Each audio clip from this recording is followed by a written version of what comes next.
Everyone welcome back to my channel radiology career. दोस्तों सभी का स्वागत है एक नई वीडियो में। और दोस्तों जैसे कि आपको पता है, मैंने पिछली वीडियो में आपको बताया था कि जो BTSC Bihar technical service commission का अभी आपका वैकेंसी आया हुआ है, जिसमें x ray, ECG technician, OT technician, बहुत सारी वैकेंसीज आई थी। तो उसके बारे में मैंने आपको बताया था किस तरीके से आप फॉर्म को फिल कर सकते हो।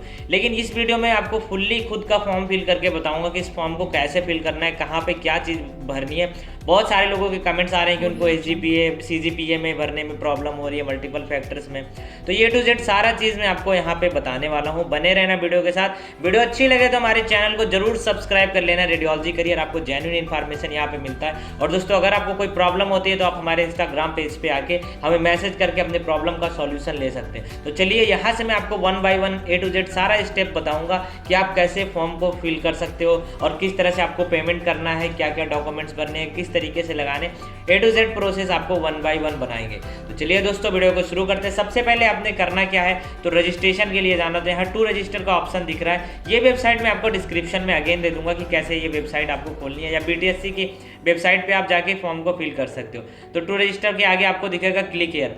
जैसे आप क्लिक हियर पे क्लिक करोगे दोस्तों, आपके सामने एक नया इंटरफेस खुलेगा। थोड़ा सा यहाँ पे लोडिंग ले रहा है, आप लोगों के सामने देख रहे हो यहाँ पे। तो ये लोडिंग होगा। लोडिंग के बाद आपके सामने यहाँ पे इंस्ट्रक्शंस आते हैं, ये आपको पढ़ लेना, देन क्लोज करना है, ठीक है। उसके बाद यहाँ पे आपको आएगा जो कंसेंट आएगा, उसको आई एग्री कर देना है। उसके बाद आपसे यहाँ पे देखिए क्या क्या पूछ रहा है। ये आपका रजिस्ट्रेशन है, फर्स्ट रजिस्ट्रेशन होता है, उसके बाद आपका लॉगिन होगा, फिर आप फॉर्म फिल कर सकते हो, ठीक है। तो यहाँ पे आपको अपना नाम फिल करना है, मिडिल नेम फिल करना है, एंड लास्ट नेम जो आपका है। जैसे मेरा नाम हरिओम है तो यहाँ हरिओम फिल करूंगा एंड लास्ट में कशौदन लिखूंगा, ठीक है। ये देखिए मेरा हो गया, ओके।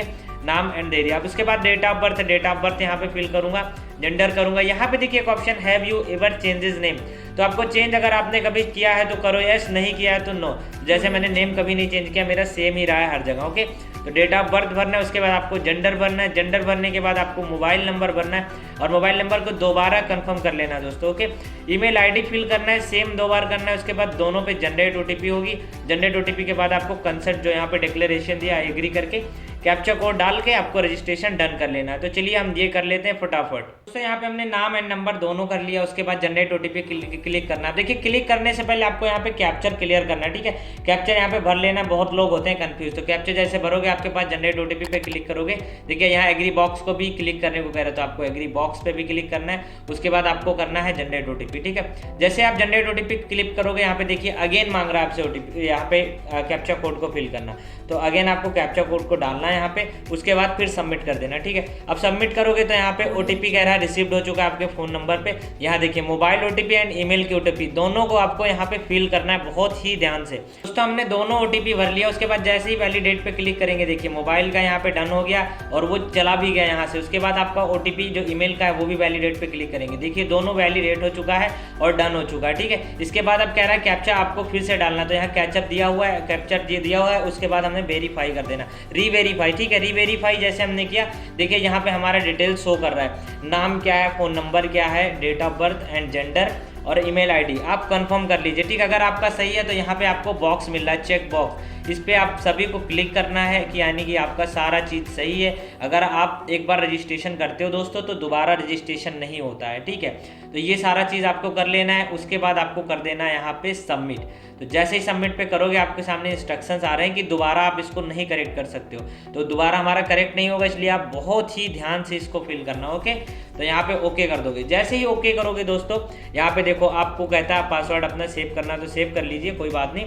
तो यहाँ पे हमारा जो रजिस्ट्रेशन नंबर है वो शो हो जाता है, एंड एसएमएस के थ्रू हमारे जो ईमेल पे एंड फोन नंबर पे दोनों जगह ये चीज़ सेंड कर दिया जाता है। मतलब कि आपका जो रजिस्ट्रेशन नंबर एंड पासवर्ड है वो मेल पे ही जाता है दोस्तों। ये चीज़ हमेशा ध्यान आपको रखना है, ओके। तो यहाँ से आप अपना रजिस्ट्रेशन नंबर कॉपी भी कर सकते हो लॉगिन करने के लिए। बट यहाँ पे क्या होता है, ऑटोमेटिक जब आप फर्स्ट टाइम भर रहे होगे तो आपको लॉगिन ही मिलेगी आईडी। तो यहाँ पे आपको सारा डिटेल्स दिख रहा होगा। उसके बाद आपको यहाँ साइड में कॉलम दिख रहा है पोस्ट सिलेक्शन का। तो पोस्ट सिलेक्शन पे आपको क्लिक करना है। यहाँ से दोस्तों आपका पोस्ट सिलेक्ट होगा कि आप किस पोस्ट के लिए अप्लाई कर रहे हो। तो यहाँ पे आपको जाना है click here to select post, okay. जैसे ही आप इस पर क्लिक करोगे, एक नया इंटरफेस आपके सामने ओपन होने वाला है। ये लोडिंग है, ये वेबसाइट ही ऐसे चल रही है दोस्तों, ऐसा नहीं नेटवर्क का इशू है, ये वेबसाइट ही ऐसे ही चल रही है, देखिए आपके सामने। उसके बाद आपको स्क्रॉल करना है, नीचे आना है। देखिए यहाँ नीचे आने के बाद पोस्ट के बारे में पूछेगा, अभी नीचे अभी आपका डिटेल शो हो रहा है, ठीक है, जो आपने रजिस्ट्रेशन किया। अब यहाँ से पूछ रहा है आपका वैवाहिक स्थिति, क्या आपकी वैवाहिक स्थिति है, तो मैरिटल स्टेटस आप जो जैसे भी हो, मैरिड अनमैरिड वो लगा दो। धर्म आपका कौन सा है ये भी लिखना है, हिंदू मुस्लिम जो भी हो, ठीक। उसके बाद पिता का नाम, माता का नाम एंड फोन नंबर आपका दिया, ईमेल आईडी दिया हुआ है। आपको पोस्ट किस पोस्ट के लिए आप अप्लाई करना चाहते हो, ठीक है। तो यहाँ पे पोस्ट पे अप्लाई करने के लिए आप अगर एक्सरे करना चाहते हो तो x ray lab technician, ECG technician या ओटी असिस्टेंट। तो दोस्तों मैं एक्सरे टेक्नीशियन के लिए अप्लाई करना चाहता हूँ, ठीक। अब दोस्तों एक बात और बता दूं, मैं अदर स्टेट से हूं, जैसे कि मैं बिहार से नहीं हूं, तो यहाँ पे मुझे कोई छूट नहीं मिलेगा, क्योंकि जो इसमें आपको छूट दिया जा रहा है क्योंकि इसमें जो आपको छूट दिया जा रहा है वो सिर्फ बिहार वाले स्टूडेंट्स को दिया जा रहा है, क्योंकि प्रियोरिटी बिहार को ही दी जाती है, ठीक है, क्योंकि ये वैकेंसी बिहार की है। अब नेशनलिटी पूछा जा रहा है तो इंडियन यहाँ पे, एंड रिजर्वेशन कैटेगरी आपकी क्या है, जनरल है दोस्तों, तो जनरल कैटेगरी यहाँ पे हम आपको लगा देंगे, ठीक है। उसके बाद आपसे पूछ रहा है डोमिसाइल नंबर। अब domicile certificate number and domicile serial number, ये सारा चीज़ आपके जो डोमिसाइल सर्टिफिकेट है उसी पे लिखा होगा। अब डोमिसाइल सर्टिफिकेट हम कहते हैं निवास प्रमाण पत्र। यहाँ पे आपको मार्क ऑफ विजिबल आइडेंटिफिकेशन दिया हुआ है, तो विजिबल आइडेंटिफिकेशन में आपको लिखना है क्या, जैसे कुछ भी आप किसी को तिल होता है, किसी को कट मार्क्स होता है, तो यहाँ पे लिख सकते हो, जैसे मेरे कट मार्क्स है, ठीक है, कट मार्क ऑन बोथ है ब्रो, ठीक है, दोनों साइड मेरे हैं, ठीक है, देखो मैंने लिख दिया, ठीक है, बोथ आइज, ठीक, cut mark on both eyes, I bro लिख सकते हो, कोई दिक्कत नहीं है, ओके।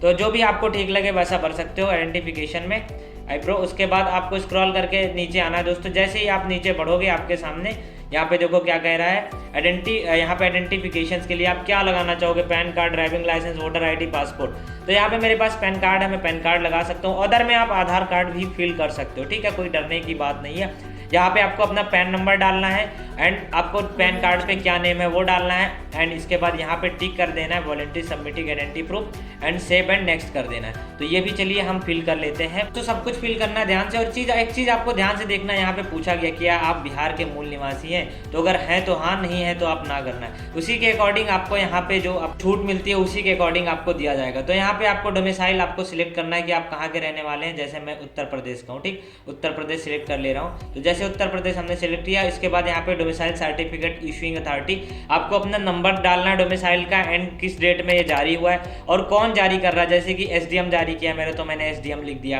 किसी का रेवेन्यू अफसर करता है तो रेवेन्यू अफसर, मतलब जो भी करता है उसको यहाँ पे करना है। देन उसके बाद आपको यहाँ पे आइडेंटिफिकेशन लिखना है और जिस आईडी से आप करना चाहते हो वो करो। अगर आप आधार कार्ड करना चाहते हो तो अदर पे जाके अपना आधार का डिटेल्स फिल कर सकते हो। देन इस सब कुछ करने के बाद दोस्तों आपको सेव एंड नेक्स्ट कर देना है। यहाँ पे डाटा सेव हो चुका सक्सेसफुली 100%। अब दोस्तों जो नेक्स्ट स्टेप यहाँ पे आपके सामने आ रहा है वो कह रहा है यहाँ पे आपका एसेंशियल क्वालिफिकेशन क्या है। तो एसेंशियल क्वालिफिकेशन में दोस्तों यहाँ पे देखो आपसे पूछा जा रहा है कि आपने कब क्वालिफाई किया है, जो आपने एक्सरे टेक्नीशियन के लिए किया है वो आपने कब यहाँ पे क्वालिफाई किया। तो 2023 में दोस्तों मैंने फाइनल किया है। अब यहाँ से पूछ रहा है, देखिए क्या लिखा हुआ, क्या आप बिहार राज्य के अंदर अवस्थित राज्य के सरकारी अस्पतालों, संस्थानों तथा गैर निजी केंद्र सरकार, पंचायती राज, नगर निकायों के नियंत्रणाधीन अस्पतालों में एक्सरे टेक्नीशियन के पद पे संविदा के आधार पर विधिवत नियोजित एवं कार्यरत हैं या थे। मतलब आपने किसी भी तरीके की संविदा या आपने परमानेंट नौकरी कुछ भी किया है सरकारी अस्पताल के अंदर, तो हाँ या ना का टिक करना है। तो हमने नहीं किया दोस्तों तो हम नो कर देंगे, ठीक है। और जो करते हैं करेंगे उनका थोड़ा सा यहाँ पे उनको छूट मिलने वाला है बहुत अच्छे तरीके से। अब यहाँ से पूछ रहा है आप PWBD कैंडिडेट हैं तो आपको यस नो करना है, नो कर देना है। अब यहाँ पे फ्रीडम फाइटर के डिटेल्स पूछ रहा है, कोई आपके घर में स्वतंत्रता सेनानी है, ठीक है, तो आपको नो यस कर देना है। अब यहाँ से पूछ रहा है कि क्या आप बिहार सरकार के स्थायी कर्मचारी हैं, अगर हैं तो हाँ कर दीजिए, नहीं है तो नहीं करना है, ठीक है। ये सारा कुछ करने के बाद आपको सेव एंड नेक्स्ट कर देना। यहाँ डाटा सेव सक्सेसफुली आपको दिख रहा है। अब दोस्तों यहाँ पे क्या आ रहा है, आपसे पूछा जा रहा है आपका एड्रेस, तो आपको परमानेंट अपना एड्रेस भरना है। एंड अगर क्रॉसपोंडेंस एड्रेस कहीं आप बाहर रहते हो तो आप वहाँ का एड्रेस भर सकते हो, लेकिन अगर आपका सेम है तो यहाँ पे आप सेम कर देना। क्या आपका यहाँ पे दिया हुआ है क्या स्थायी पता पत्राचार के पते के समान है, तो अगर है हाँ तो हाँ, नहीं है तो ना कर देना, नो, और डिटेल यहाँ फिल कर लेना। तो चलिए ये सारा कुछ हम फिल कर लेते हैं दोस्तों। हमने अपना एड्रेस जो है वो भी फिल कर लिया एंड आपको क्या करना है, सेव एंड नेक्स्ट। ध्यान से देखना दोस्तों, अगर वीडियो आपको अच्छी लगती है तो दोस्तों चैनल को सब्सक्राइब कर लेना और अपने दोस्तों तक जरूर शेयर करना ताकि उनको फॉर्म भरने में कोई भी प्रॉब्लम ना आए। एंड अगर आपको कोई प्रॉब्लम होती है तो आप हमारे इंस्टाग्राम पेज पे आके हमें फॉलो करके मैसेज कर सकते हो दोस्तों और अपना सॉल्यूशन 100% ले सकते हो।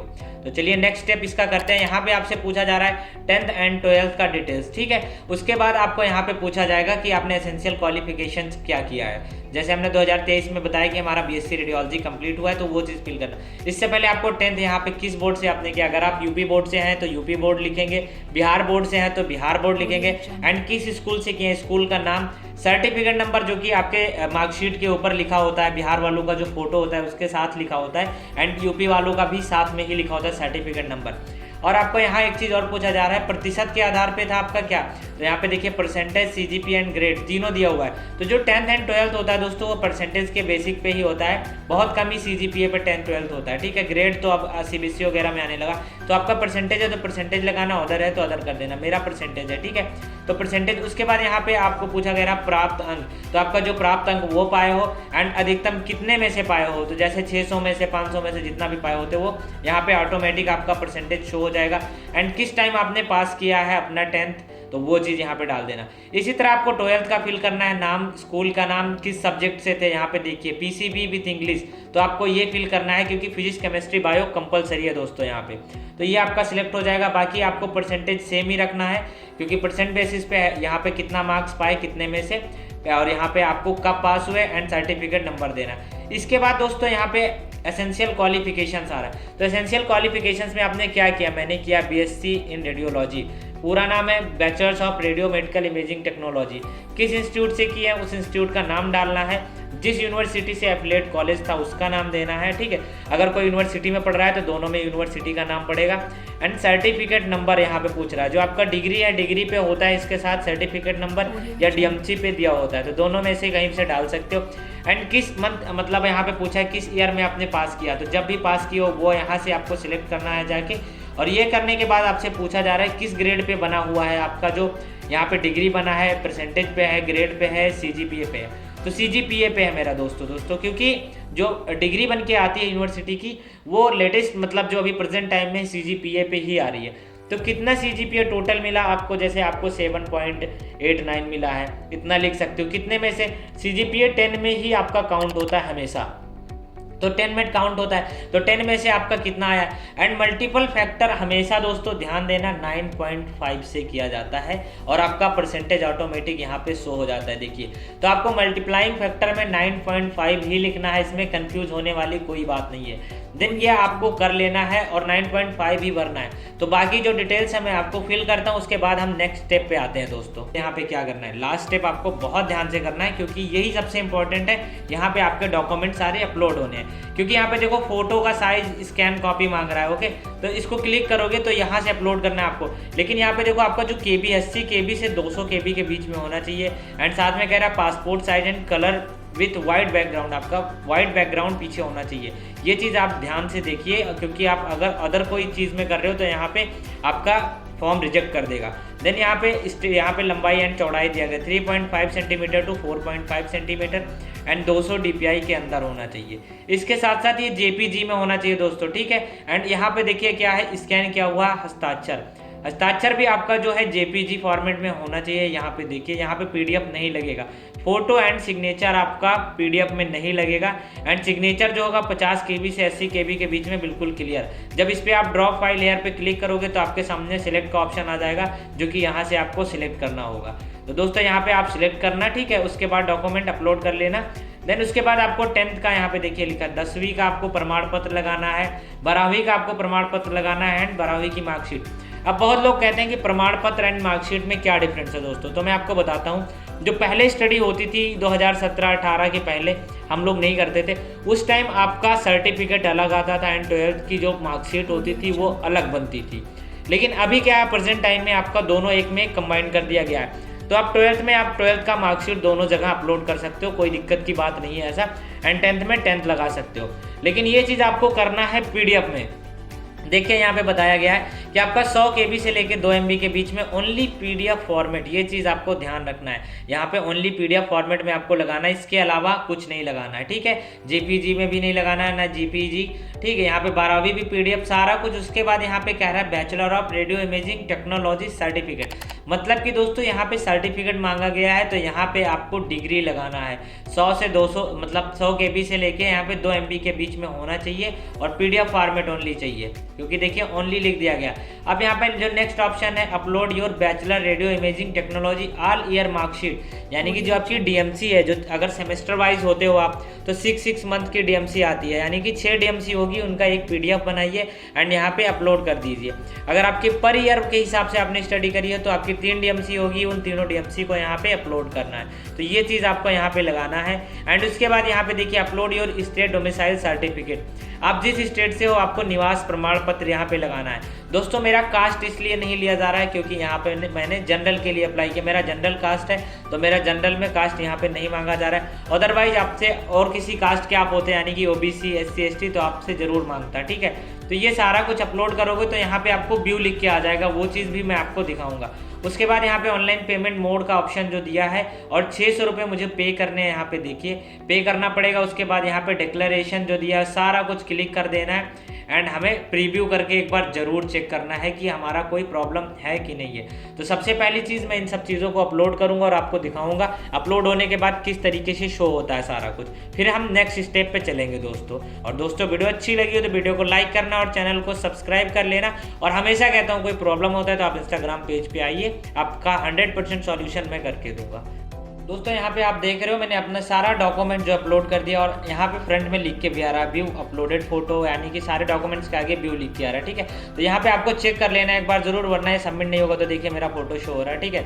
एंड उसके बाद सारे डॉक्यूमेंट जो भी चेक करने हैं आप चेक कर लेना। यहाँ पे सर्टिफिकेट वगैरह डोमिसाइल का जो भी है पीडीएफ वो भी आप ओपन करोगे तो यहाँ पे ओपन होकर आपको दिख जाएगा, ये देखो यहाँ पे दिख रहा है, ठीक है। तो ये सब कुछ करने के बाद आपको स्क्रॉल करके आना है, पेमेंट मोड यहाँ ऑनलाइन दिया हुआ है एंड यहाँ पे कह रहा है 600 रुपया लगेगा।